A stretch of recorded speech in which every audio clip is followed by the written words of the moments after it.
ಇದೀಗ ಬೆಂಗಳೂರಿನ ಇತರ ಪ್ರಮುಖ ಸುದ್ದಿಗಳನ್ನ ಫಟಾಫಟ್ ಅಂತ ನೋಡೋಣ ಜಸ್ಟ್ ಫೈನಲಿ. 1ನೇ ತರಗತಿಗೆ ದಾಖಲಾಗುವ ಮಕ್ಕಳ ವಯಸ್ಸು 6 ವರ್ಷ ಕಂಪ್ಲೀಟ್ ಆಗಿರಬೇಕು. ಎಲ್ಕೆಜಿಗೆ ದಾಖಲಾಗುವ ಮಕ್ಕಳ ವಯಸ್ಸು 4 ವರ್ಷ ಆಗಿರಬೇಕೆಂದು ಆರ್ಟಿಇ ಆದೇಶ ಮಾಡಿದೆ. ಇದರಿಂದ ಮಕ್ಕಳ ದಾಖಲಾತಿಗಾಗಿ ಪೋಷಕರು ಅಡ್ಡ ದಾರಿ ಹಿಡಿದಿದ್ದಾರೆ. ಬಿಬಿಎಂಪಿ ಅಧಿಕಾರಿಗಳಿಗೆ ಲಂಚ ನೀಡಿ ನಕಲಿ ಜನನ ಪತ್ರ ಪಡೆಯುತ್ತಿರುವ ಆರೋಪ ಕೇಳಿಬಂದಿದೆ.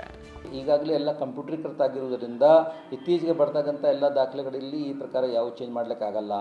ಈಗ ಬರೀ 6-8 ವರ್ಷದ ಮಕ್ಕಳದು ವೆಸ್ ನೋಡ್ಲಿಕ್ಕೆ ಹೋದರೆ ನಮ್ಮ ಕಂಪ್ಯೂಟರೈಸ್ಡ್ ಸಿಸ್ಟಮ್ 6 ವರ್ಷ 8 ವರ್ಷಕ್ಕಿಂತ ಹಳೆದು ಇರುವುದರಿಂದ ಆ ಥರ ಈಸಿಯಾಗಿ ನಾವು ಡಿಟೆಕ್ಟ್ ಮಾಡಿಕೊಂಡು ಕ್ರಮ ಕೈಗೊಳ್ಬೋದು. ಬಿಎಂಟಿಸಿಯ ಎಲೆಕ್ಟ್ರಿಕ್ ಬಸ್ ಚಾಲಕರು ಇವತ್ತು ಸಿಡಿದೆದ್ದಿದ್ರು. ಡ್ಯೂಟಿ ಮಾಡದೆ ಶಾಂತಿನಗರ ಡಿಪೋ ಬಳಿ ಪ್ರತಿಭಟನೆ ನಡೆಸಿದ್ರು. ಸರಿಯಾಗಿ ಸಂಬಳ ಕೊಡ್ತಿಲ್ಲ, ಹೇಳಿದ್ದು 26,000, ಕೊಡ್ತಿರೋದು ಕೇವಲ 18,000 ಅಂತ ಆಕ್ರೋಶ ಹೊರಹಾಕಿದ್ರು. ನೂರಾರು ಬಸ್ಗಳು ನಿಂತಲ್ಲೇ ನಿಂತಿದ್ವು. ಬಸ್ಗಳಿಲ್ಲದೆ ಪ್ರಯಾಣಿಕರು ಪರದಾಡುವಂತಾಯಿತು. ಚಂದ್ರಯಾನ 3 ಯಶಸ್ವಿ ಬಳಿಕ ಮಕ್ಕಳಲ್ಲಿ ಮತ್ತು ಪೋಷಕರಲ್ಲಿ ವಿಜ್ಞಾನದ ಬಗ್ಗೆ ಆಸಕ್ತಿ ಜಾಸ್ತಿ ಆಗ್ತಿದೆ. ನೆಹರು ತಾರಾಲಯ ಮತ್ತು ವಿಶ್ವೇಶ್ವರಯ್ಯ ಮ್ಯೂಸಿಯಂಗಳಿಗೆ ಬರುವವರ ಸಂಖ್ಯೆ ಜಾಸ್ತಿಯಾಗಿದೆ.